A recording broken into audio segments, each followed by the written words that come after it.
We're live now. So.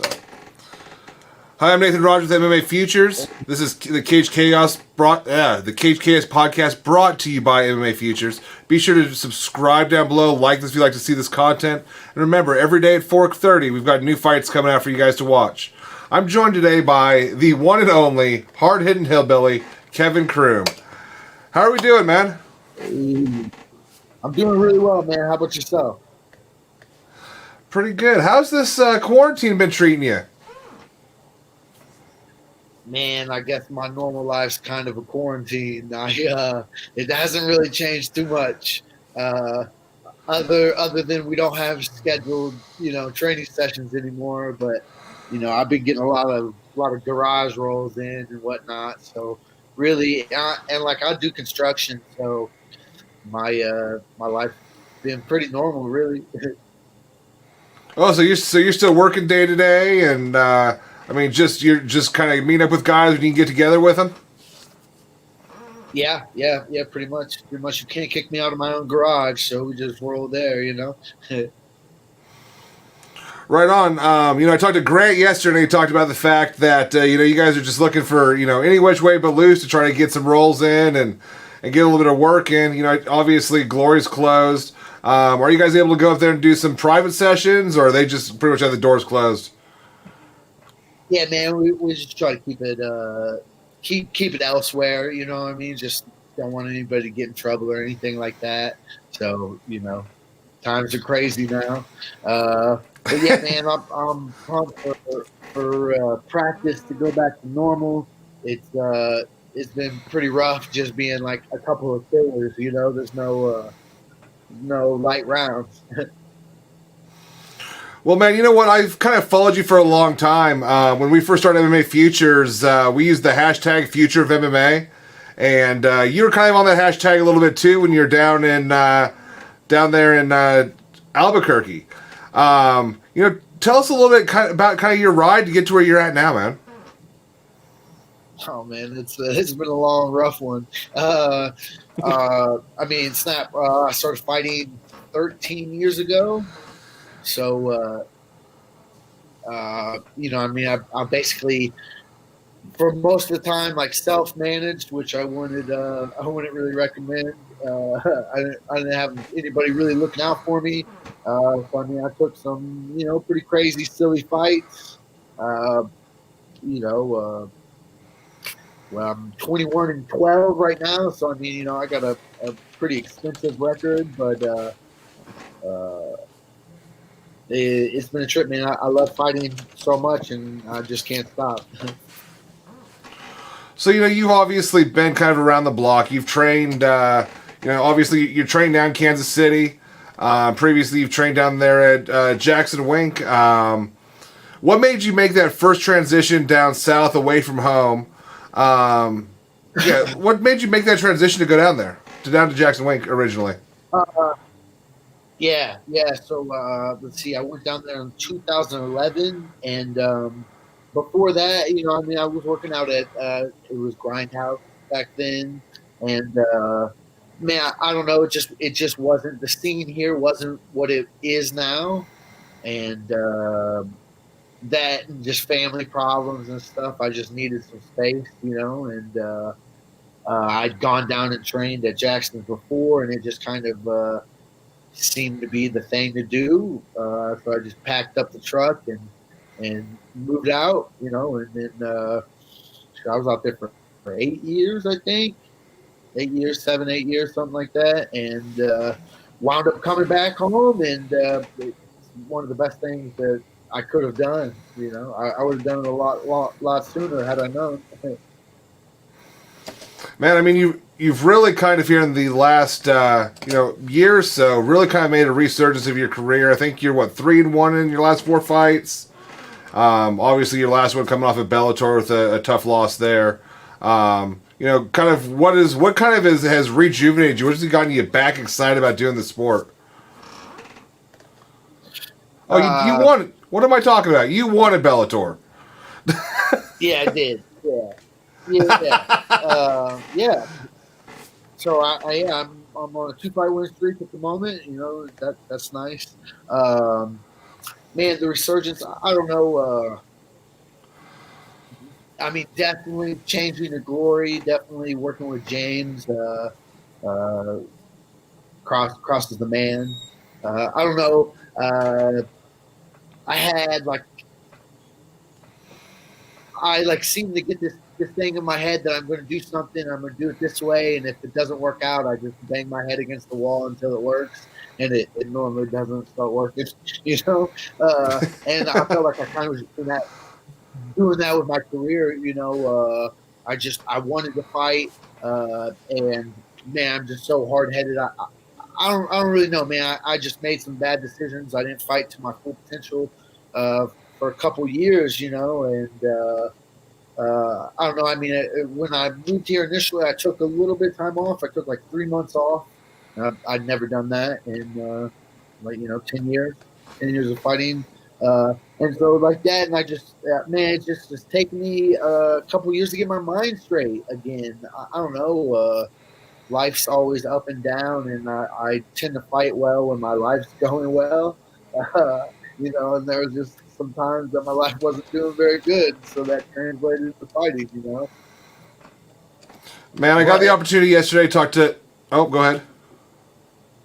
No, I was just going to say, but on the other end of that, it's made me a lot stronger. I've learned a lot more. I got a ton of really good experiences, and I feel like I'm in a pretty good position to. I'm excited for the future. We'll just say that. Man, when I talked to Grant yesterday, Grant had nothing but good things to say about you. He says you're the best 135 that's not in the UFC. I mean, coming from somebody like Grant, that's the thing that means a lot.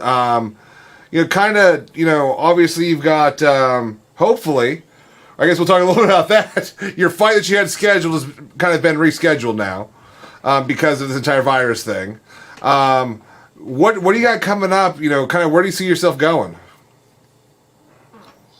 Man, well, what I have coming up and where I see myself going, they're a little bit different. We'll see. I supposed to fight on FAC 3.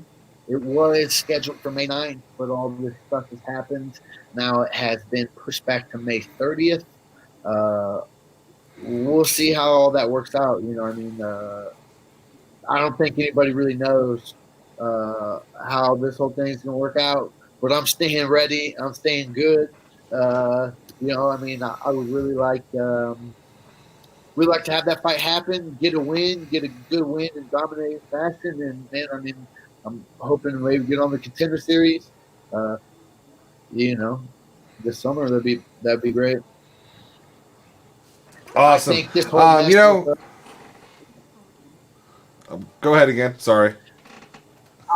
Sorry. I think the whole mess with the quarantine, I think that it helps my chances out even more. We're not going to have people. We're going to have to put on a lot more fights. People are starving for entertainment. We can't get fighters from out of the country. You know what I mean? So hopefully that just kind of slides me right in there.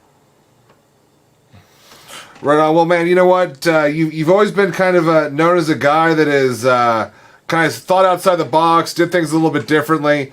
The most recent one I can think of is your fight a couple months ago when you kind of came out to the cage Hannibal Lecter style. Tell me a little bit about that, kind of what you were doing, and we're just having fun. I mean, what was kind of the thing there? Yeah, it was actually for a combat jiu-jitsu match, which you're not going to get like KO'd on the feet, so it's just a little bit more loose of a vibe. The show was for like a Halloween show, and I had this song I wanted to come out to, "Lotion" by the Greenskeepers. It's a dope song, and it talks about Wild Bill from that movie, Silence of the Lambs, and I just felt like it'd be perfect to get rolled out like that, and I thought it was pretty awesome.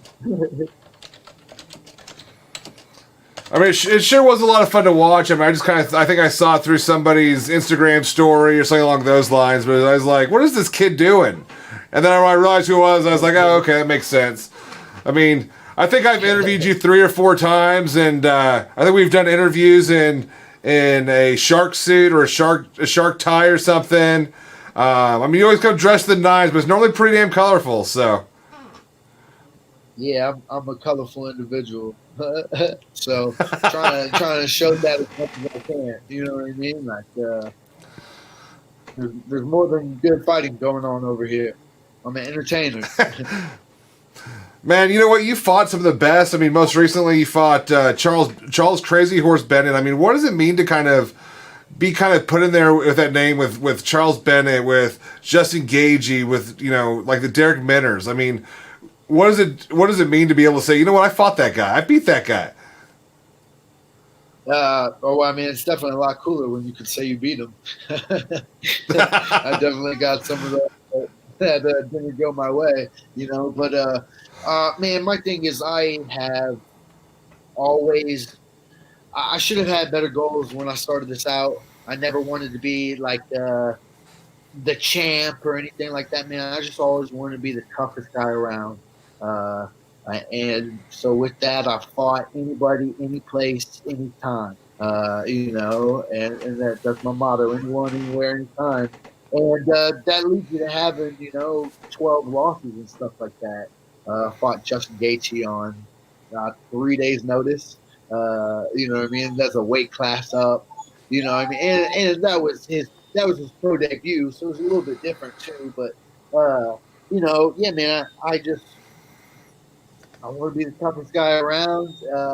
And at least now I'm trying to be a lot more successful than just tough, But for a long time, that's kind of all I cared about, man. I just wanted to fight anybody, and I still do. I still want to fight anybody and put on good shows. The things I want everybody to know is when I'm fighting, and whether I win, lose, or draw, like it's going to be an exciting fight. Something's going to happen. Somebody's most likely getting finished. I think I got a pretty high finishing ratio, and I get finished a lot if I lose. So I mean, I'm excited all around, and man, that's just kind of how I try to keep it. Man, you've been around the sport for a long time. Do you feel like you're kind of on that last run trying to get up to the UFC and be able to be at that level? I mean, where do you feel like you are in your career, and where do you see your career taking you at this point? I mean, I feel like I'm about halfway through. Like, I still want to have another 20 fights or so. Man, I'm the best I've ever been. I'm getting better. Everybody says you can't teach a old dog new tricks, but that's not the case. Apparently, I'm doing things better than I've ever done before. Man, I'm normally somebody who gets cut up, gets hit a lot in fights. My last 2 fights, I haven't really had a scratch on me afterward. I mean, I'm getting better at this, and physically, technically, mentally, I'm becoming a better human being all around. So that makes me a better fighter. Yeah. So I still got a ways to go. Right on. One of the weirdest fights I've ever seen is when he fought against Crazy Horse Bennett, or I'm sorry, Felon. You can't use Crazy Horse. I learned that one the hard way. When you fought against him, I feel like he didn't throw a kick, he didn't throw a strike, he didn't throw anything in that entire fight. I mean, did you walk out of that cage just like, what just happened? Yeah, I definitely didn't expect that. I kind of feel like every time he was getting ready, he was getting set to throw something, I kind of kicked him or got him off balance just a little bit, and he had to reset. And I was just on top of him, which I mean that was kind of the plan. Is just don't really let him get off. Don't let him get in the rhythm of the fight. So that worked out really well for me. Yeah, man, that is really cool. Obviously, I've been watching him fight forever. His antics I've been in love with since the beginning of this, since before I started fighting. So, yeah, I mean, that was an honor. It was really cool, and to just be able to finish him like that. in front of the hometown crowd, that was a high point. So you got to be the first main event for Fight Alliance Championship, which is, for those that don't know, it's a new promotion in Kansas City. And it's a larger promotion. I mean, I guess a better way to say it is it's not like a small local promotion. They're doing a pretty big arena. What did it mean for you to be part of that, like, coming out of that show? I mean, what did it mean for the matchmaker to pick you to be that first main event? I mean that's awesome. Like I said before, I want my name to be synonymous with entertainment and good fights. So that kind of helps that get out there. It's like everybody knows I'm gonna throw down, so that makes me really good. Like that's kind of why I keep doing this stuff. So yeah, I mean that made me feel great. It's a great promotion to be a part of, and to kind of be able to kick the whole thing off. That just was really cool. So, obviously, I mean, especially with kind of your teammates saying you're the best 135er outside of the UFC. I mean, obviously, you're probably looking at a fight or two before you get that, before you go do the Contender Series thing. Who do you want to fight? I mean, who, if you got to choose who you fought on this FAC 3 show on May 30th, who are you picking? Man, I really don't know. I'll fight anybody. I mean, that's kind of always been my thing. It doesn't really matter. I try not to even focus on opponents because they change so much when you're not like in a big organization. You know what I mean? Like I think that last FAC, I think I had like 2 or 3 names, and then we got called like maybe in the last 3 weeks or something. So man, I just really try to focus on how I perform and what I'm doing, and I'll fight whoever. It doesn't matter. I don't really know anybody outside of the UFC that that I'd like to fight. You know what I mean? Like I don't have any lower level names. I don't have anybody who's not signed that I want to fight with. I'll fight anybody. Okay. Whatever it takes. Here's a different question for you. Have you watched Street Outlaws? I haven't. Okay, well, so anyways, they do a ranking system and all this stuff, but they have what they call a gatekeeper. That's kind of the person that gets people into their rankings, right? So let's say you have a gatekeeper to pick in the UFC. That's the guy that, if you beat this guy, you get in, they get out. Who's that guy? Let's see here. Man, I really like to fight Sugar Sean. I know he's got a lot of hype going around behind him. At 135, I think I beat him really easily, and I would love to take some of that hype, And I mean, it'd be a good fight too. He's flashy. I tend to get hit. It could be fun. You know what I mean? That would be awesome to me. Man, that's interesting. Going straight after the Sugar Sean OMalley, man. I mean, as long as he doesn't get caught doing drugs again, I mean, I guess that's a doable thing. Yeah, I mean, who knows? Who knows how all that goes? That's on my pay grade. That's all I know. Man, I mean, I know that you met, and for being a 35er, you're a pretty tall, lanky 35er, so I can see that kind of being a fun matchup for you. Probably something that he hasn't seen a whole lot. Probably something you don't see a whole lot as a 35er is somebody that's almost 6 foot tall, huh? Yeah. I mean, I've run into a couple. Once again, I got like a ton of fights. So yeah, I fought a kid who was 6'3" at 35. That was pretty wild. But yeah, I mean, you're right. Definitely, it could be fun. Awesome. Let's talk a little bit about Gloriam MMA, kind of what it means to be there, kind of who you train with there. Who do you see kind of being the next guy coming from there? Oh, man. First of all, like I said before, moving to Glory, kind of changed my life. Like you said, kind of helped revamp my career. Just being able to work with James is amazing. It's nice to be able to see, like, how to do it, A lot of coaches, a lot of gyms will tell you to do something, but I can watch James do it. You know what I mean? You know what I'm saying? Like, I could just follow his path, and that's nice, man. He's killing the game. So that I don't know makes it easier for me. That the training partners are amazing. Grant Dawson's pretty much my number one guy. Uh, for the last 4 or 5 months now, man, we've been telling the kid's so good. It's frustrating how good he is. I want him to quit messing around and just go ahead and win the title, so I feel better about myself. That kid's rough, man. He comes to compete every day. On top of him, man, we got Trey Ogden, Jason Willett, just a ton of good guys are about ready to break through. Um, Man, Jeffrey Molina, he's such a savage. 125er, he's about to be on the contender series. We got a lot of really good guys. Mike Breeden, Mike's about to be on the contender series. Um, some people that nobody's ever heard of. It's just a bunch of savages all trying to get better. And I don't know necessarily how it happened, but it's one of the best team environments I've ever been around. I've been in some pretty big gyms, and I don't know, man. Gloria's just different, and I'm really happy to kind of. I moved here 3 years ago, so I've been there for 3 years now, and I just feel like I kind of got in just about the ground floor before it really started to blow up, and it's just going to get bigger. It's going to be known as one of the best gyms in the world for sure.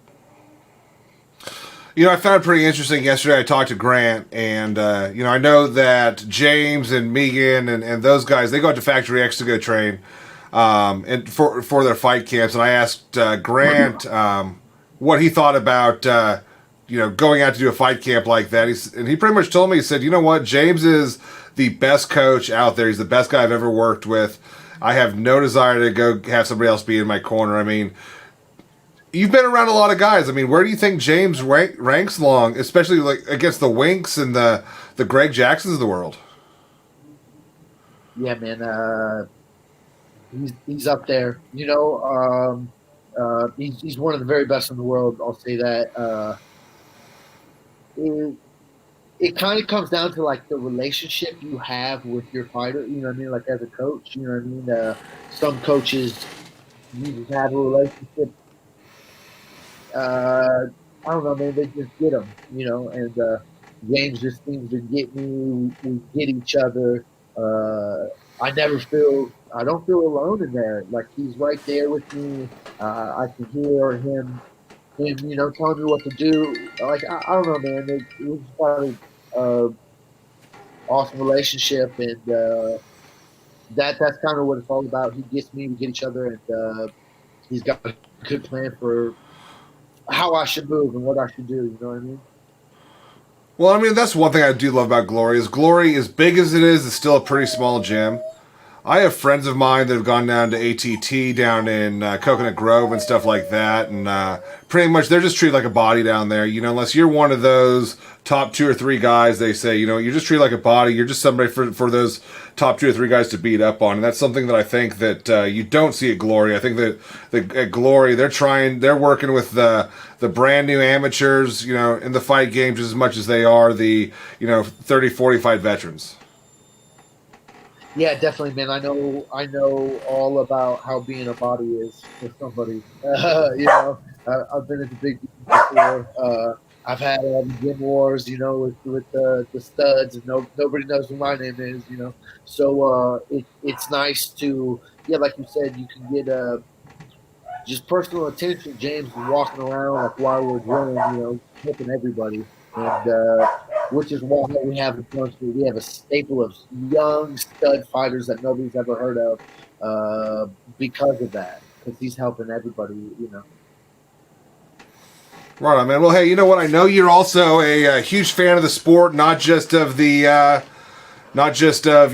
yourself. So UFC 249, we're losing Khabib versus Tony Ferguson. How do you feel about the Gaethje versus Ferguson talk? And do you actually think this is going to happen? Yeah, first of all, let me just say we're fools to have thought that fight was going to happen. They got me again, damn it. I've wanted to do that forever, and I like believed it. I like told people with all my heart, like, "Oh no, it's gonna happen. Everything will be fine." And here we are. Nope. And I even got fooled today. It's April 1st. I saw something that there was some way. Man, this fight has brought me so much pain. You know. um, I mean, obviously, Gatekeeper Ferguson. That would be great. It'd be a great fight. I have no doubt about that. Both of them are phenomenal, top of their game. However, man, that's not the fight we all wanted. So, like, what are we gonna do? And it sucks for Ferguson, man. He deserves the title shot. Like you can't take the title away from Khabib. So, I mean, yeah, dude, it's just number one bullshit. Well, no, and I guess I've been listening and reading a little bit. To me, it doesn't make sense to have Ferguson fight somebody else. Let's just push that fight till after this is over with.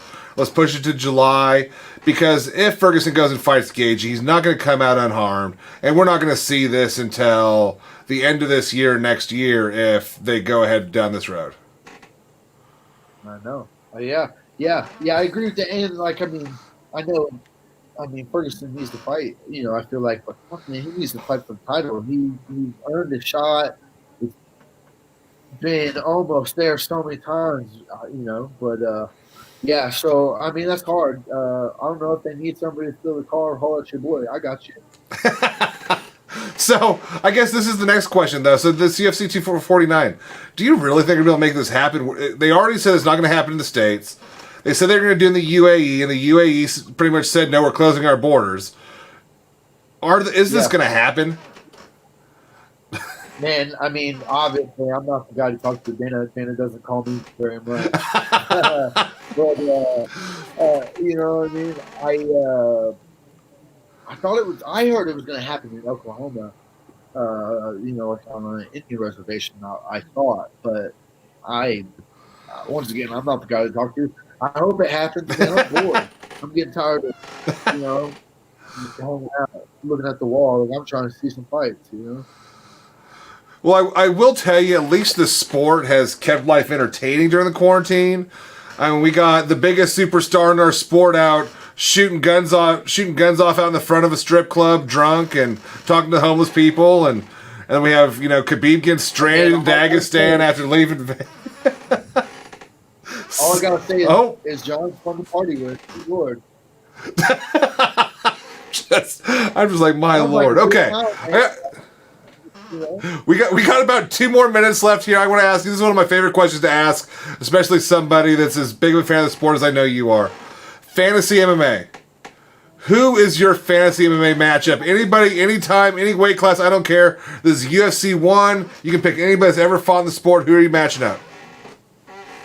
Dog, I want to see Genki Sudo versus a young BJ Penn. Wow, look at you. Pulling some weird names out there.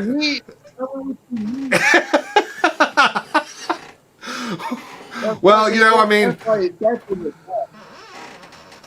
that's I didn't ever even think about it, but that's a great one. I told Grant yesterday when I asked him that question. I said, Grant, I figured you're gonna throw out something stupid like GSP versus Chuck Liddell or something, but he didn't. He did me proud. Yeah. So, what did he say? Costa and Israel? I mean, yeah, I want to see that too. We're going to get to see it. That'd be awesome. And that's going to happen. Yeah. But anyways, man, let's go ahead and wrap this up. Go ahead and tell anybody that's watching kind of where they can follow you at if they want to follow you, and we'll get out of here. Well, man, Instagram is probably what I do the most. Instagram at Hillbilly KC. Check me out, give me a follow, give me some likes, y'all. I'll let your boy. Have a good one. All right, thanks, Kevin. I'm Nathan from MMA Futures. This is the Cage Chaos podcast. Be sure to subscribe below. Be sure to give us a like to see more of these. And always, go follow this guy. Heck yeah, man, I appreciate you. I appreciate you having me on. That's awesome. Not a problem, man.